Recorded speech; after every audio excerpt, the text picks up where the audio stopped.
Today we get to harvest some of our thyme so that it doesn't overgrow the rest of our herbs in our herb bed. Got my trusty tool here, and all we're going to do is come underneath here and do a little clipping. Just gather a bigger bunch here and clip from the bottom.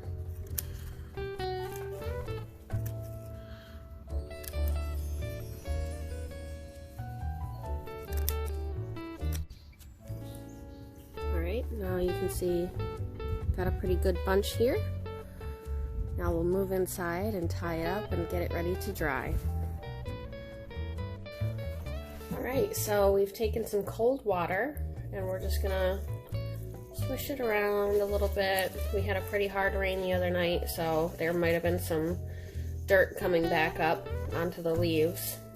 So we just want to get all in there and make sure it's nice and clean, so that we can get to a final product that tastes great and doesn't taste like dirt.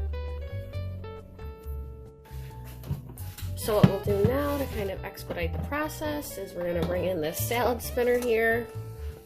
I love this thing. It's great for things like this. And then we'll spread it out a little bit while still trying to make sure the ends stay together so we can tie it up really nice and easily. Give it a spin. We'll see how it's looking. Good amount of excess water there, so it's doing its job. So the next step in this process is to just take a nice dishcloth, lay everything out like so. Wow, that looks beautiful. Make sure we're getting all of it. Kind of spread it a little, and then we're going to take both sides and just kind of gently pat dry.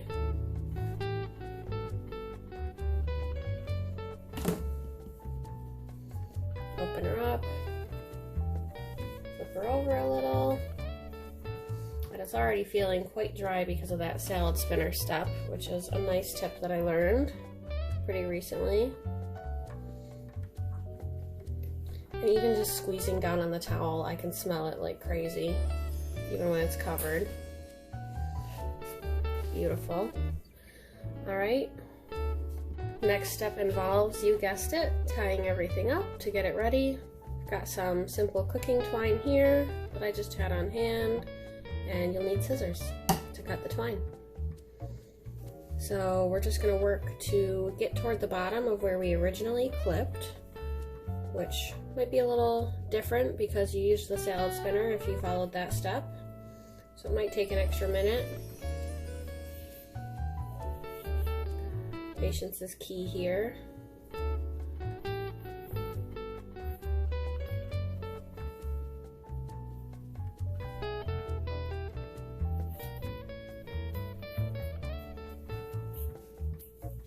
Wow, look at that nice bunch.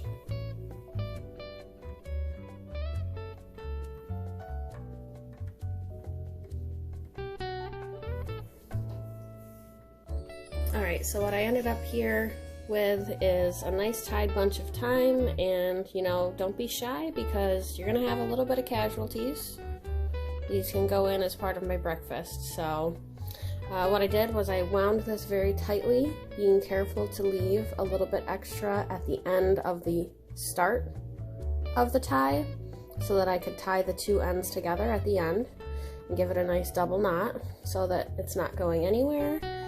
And lesson learned for me, personally, I would start by making a nice double knotted loop at the end if you're planning on hanging it, depending on where you're planning on hanging it. So now, drying your thyme this way is going to take a good chunk of time, as opposed to if you were to say, throw this in the oven or a dehydrator to get it dried quickly. But from what I've found, this is really the ideal way to dry this while still maintaining as much flavor as you can. And of course, you know, that's the whole point. So we're gonna hang it up, we're gonna leave it to dry, then when the time comes, we'll get it all stored away, and then it'll keep. I'll probably make sure that I use it within a year. And here, my friends, is the product of what we were trying to do today. We were just trying to get it tied up, and now we play the waiting game until we can get it dried up, taken off those stems, and stored.